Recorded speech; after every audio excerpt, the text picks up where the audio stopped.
The lab was silent, save for the hum of the ventilation system. The junior researcher reached for the glass vial, his eyes scanning the label. Distilled water. He pulled the stopper, tilted the vial, and poured the clear liquid into a beaker already containing a volatile reactive agent. He waited for the expected stability. Instead, the mixture hissed. A violent plume of thick, purple smoke erupted from the beaker, instantly filling the workspace. The glass shattered with a sharp, high-pitched crack, sending shards skittering across the floor. He scrambled backward, his boots sliding on the polished surface, and pressed his back against the cold wall. The air turned acrid, stinging his throat and eyes. He looked down at the empty vial, then back at the master ledger on the desk. His hands shook as he traced the lines of the inventory list. The substance was not water, it was concentrated acid. The label was wrong. The experiment was no longer a controlled test. It was a hazardous emergency. He coughed, shielding his face from the spreading haze, and watched as the purple vapor curled toward the ceiling. A single, misplaced word had turned a standard procedure into a volatile threat. He stood frozen, watching the glass shards continue to settle, realizing that the error was not in his technique, but in the truth of the label itself. The researcher stood in the haze, his breath hitching as the purple cloud thinned. He looked at the label again, the ink stark and misleading against the glass. It was a simple, fatal lie. He realized then that the danger was not in the chemical itself, but in the name assigned to it. Science demands absolute precision, yet this single mistake had nearly cost him everything. He wiped his palms on his trousers, his heart rate slowly returning. The lab was a cage of controlled variables, but this moment proved that even the most rigorous environments could be compromised by a word. He stepped over the shattered glass, his mind shifting from the immediate hazard to the deeper patterns of his field. If a simple label could trigger such chaos in a controlled room, what happened when the world's greatest minds mislabeled the very laws of nature? History is littered with discoveries that were named for only half of their reality. These are not just semantic errors, they are structural blind spots. He began to see that the most dangerous misnomers were not found in beakers, but in the textbooks that defined the architecture of existence. Albert Einstein stood before his chalkboard, the surface coated in a fine layer of white dust.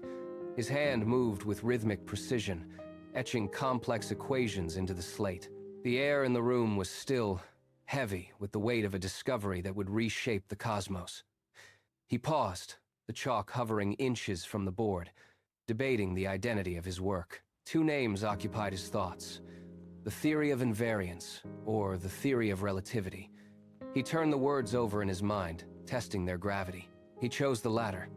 By selecting relativity, he highlighted the motion of observers, but he inadvertently pushed the concept of the absolute, the constant speed of light into the background. He set the chalk down, the sound sharp against the quiet room. To a physicist, the context was clear, but the name acted as a filter. To the world, the label implied that everything was relative, a fluid state where nothing remained fixed. It was like labeling a bottle poison but forgetting to add deadly. He looked at the equations one last time, unaware that his choice had stripped away the anchor. He had defined the dance of the universe, but by naming it for the motion rather than the constant, he left the public with an incomplete truth. The theory functioned perfectly, yet the name suggested a world without a foundation, a subtle misalignment that would persist for a century. Next, we turned to Werner Heisenberg. He stood within the confines of his own research, grappling with the limits of measuring atomic particles. He formulated a principle that defined the boundaries of observation, yet he chose a name that would haunt the clarity of his work, the uncertainty principle. He watched the needle on his measuring apparatus flicker, a constant oscillation between two variables. As he tightened the focus on the position of a particle, the momentum blurred. As he sharpened the measurement of velocity, the location vanished into a haze. It was a trade-off, a perfectly balanced exchange where one property gained definition exactly as the other surrendered it. Yet, the label he chose suggested only a void of knowledge. It implied a failure of the observer, rather than the existence of a sliding scale. He paced the floor, his fingers tracing the edges of his notes. By highlighting only the uncertainty, he obscured the precision that grew on the other side of the equation. It was a duality, a dance of two states, yet the name suggested only a lack of control. Heisenberg had discovered the architecture of a balance. Then there is Wolfgang Pauli.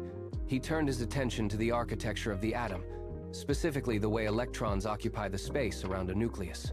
He proposed a rule to govern this arrangement, the exclusion principle. The name carries a sharp clinical edge, suggesting a mechanism of rejection, a force that pushes particles away to maintain distance. It paints a picture of isolated entities, each forced into a solitary confinement, forbidden from sharing a state with another. Pauli watched the data, the mathematical proof of these boundaries stacking up on his desk. He saw the electrons filling their shells, layer by layer, like the rings of an onion. But the label he gave this phenomenon focused entirely on the separation. It sounded like a rule of denial, a cold decree that kept the atomic world apart. By emphasizing only what the particles could not do, he masked the deeper truth of what they were actually achieving. They were not merely being excluded from a single state. They were being included in a grand, unified structure. Without this specific arrangement, the stability of the atom would vanish. The name suggests a lonely, fragmented existence, yet the reality is one of perfect, layered integration. Consider the consequence of that name. If the exclusion principle were truly only about rejection, if the force of inclusion were stripped away, the architecture of the universe would shatter. Imagine the electrons, no longer bound to their layered shells, losing their place in the dance. One by one, the shells collapse. The protective barriers that hold the atom apart dissolve into nothingness. The structure of the periodic table, the very foundation of chemistry, begins to fold inward. Matter as we know it ceases to exist. The stars, the planets, the ground beneath our feet, the air in our lungs, it all retreats into a singularity. This is the horror of a half-told truth. Without the balance, there is no structure. There is only the point. The entire physical world is held together by a duality we have failed to name. These are not merely semantic errors, they are missed opportunities to perceive the deeper pattern of the universe. When we correct these labels to include their missing halves, the landscape of physics shifts. We replace the theory of relativity with the theory of relativity and invariance. We expand the uncertainty principle into the principle of uncertainty and precision. We redefine the exclusion principle as the principle of exclusion and inclusion. As these names are spoken, the fragments that once seemed isolated begin to align. A hidden architecture emerges from the noise. It is as if a veil has been pulled back, revealing a geometric grid of profound elegance. The rigid, confusing boundaries dissolve, replaced by a fluid, balanced structure that supports the weight of existence.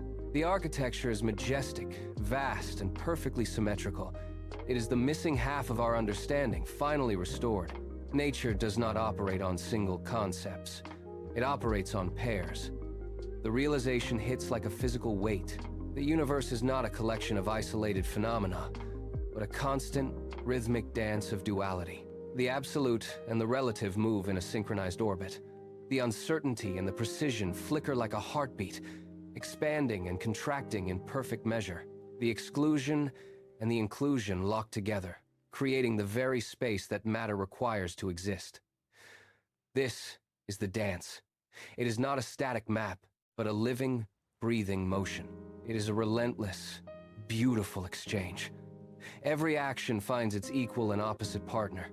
Every limit finds its defined boundary. The dance is total.